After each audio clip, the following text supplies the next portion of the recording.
Welcome to One Word a Day. I'm Sophia, pilot into the universe of Chinese. Let's continue unpacking ocean/industrial age concepts.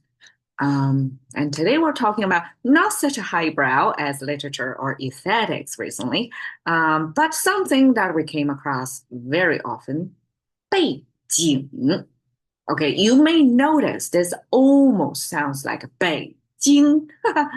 Beijing is a capital city, right? To help you remember, it's toned differently. It's totally different characters, meaning different things, but it's the same um, vowels and consonants. So, 背景 is today's expression. And you can see if we translate one by one, mapping to English, 背 means back, and 景 means scene or setting. And that's Japanese scholars' translation from background, which is kind of making sense, right? When I learn 背景, I don't really need to remember it. It's self illustrating or self-explaining. When you see 背景, the back means behind, not right in your face, in the front, but something in the back. And 景 to form the scenery. So basically, 背景 is like the context of something. So to understand one thing, you cannot understand it in isolation. It has to come from a river of information of the surroundings. This thing lives in its own ecosystem. And when you kind of drop into something already kind of unfolding, you better know what's the whole mechanisms behind it, what's the background for you to really understand something well, right? So that's the whole purpose of humans invent this expression. What is the background? And it's relatively easy to unpack. We see simplified traditional, they look exactly the same. 2000 years seal script, a lot more stylized lines, curvatures. Okay, what is back? How Chinese express black? This is an understanding that after unpacking Chinese for over 4 years now, like doing it really consistently, I can get some good intuition of what things is about. The top is Bei, means north. And because Chinese is a left-facing culture versus English is right-facing. Do you know? Even we have such arbitrary directions. In English, it is, the number line goes bigger toward the right. The arrow is always pointing toward right. It's the default direction. When we see something progressing, I mean, when the business analysts present a bar chart, always, we always hope to see the bar chart go like this, right? And the timeline is forever pointing toward the right. That's everybody attuned to. Everybody has to be on the same page to orient the same way so that no confusion. But when you cross to another culture, it's a different scene. It's a different background here. So Chinese is left facing. When we express human, the concept of human, it's this two strokes. And the front straighter stroke is a leftward facing human. It's a profile view. The front is straighter line and the back torso got a little bit of curvature and kind of a wrap on top of that. That's the original human figure, which in simplified looks like this now. So it lost the nuance of the orientation. The left facing is the default human supposed to go that way. Now, the right facing means somebody pivot and kind of back to back to the front facing person. So by itself, it already means it's on the opposing side of what's supposed to be the right direction to go. And that's north. And by saying north, I guess there is a cultural built-in default as well.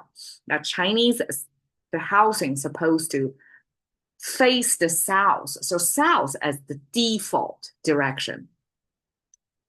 And when it's showing this is a back-to-back, it's the opposing side, then that's the north side. So to define north, we have to know where we came from. The default direction, if it's in the four direction, north, south, east, and west, the south is the default direction. One is opposing, opposite to the south is the north. So Chinese use this back-to-back two human figure. One is facing the forward, one is backward to mean the north side. And then the bottom, this big question mark with two streaks in there is the meat symbol. That's the, I guess, physical representation of what a piece of meat looked like before the invention of refrigerator, I guess. People store meat by, I guess, chopping them into pieces and kind of dry them so they don't go bad. And this probably was a commonly seen, I guess, a ham shape-ish. I don't know. Okay. But that's when Chinese show this piece of meat, that means it's related to your body part. And when we have this opposing side, back to back, it's kind of emphasizing this two person is back to back together. Plus this meat, that's body part symbol together. It means the backside of human. 井, we have the sun symbol on the top, which is kind of deformed sphere with a horizontal line. So it's an energetic ball. This horizontal line signifies the energy, the heat and light coming out of the sun. And then the sun is supposed to be a perfect circle, right? But in Chinese, it got abstracted into kind of oval shape and eventually kind of stylized. It become like the top is flat and then the bottom is more curved. It's simply a style, but the whole enclosure with one horizontal line as a sun symbol. The bottom is kind of like roof, ancient, I guess. I'm not sure about the whole worldly architecture, but you see that type of architecture, wood structure, rooftop in this shape a lot. So that's almost like a mimicking the roof in this sliding, I guess, to drain the water, the rain, the snow, right? You have the slope, this rooftop. And then we have this almost another sun-looking thing that I interpret as a window. And then you have this wood, the root of the wood at the bottom. So it means it's something built from the wood. This symbol with a roof, with a window, made of wood, was a Chinese equivalent to today's like a skyscraper. It's some tall standing building. It's an architecture. It's something define a city's skyline, I guess. So that under the sun. So it almost like a paint you a picture of this metropolitan scenery.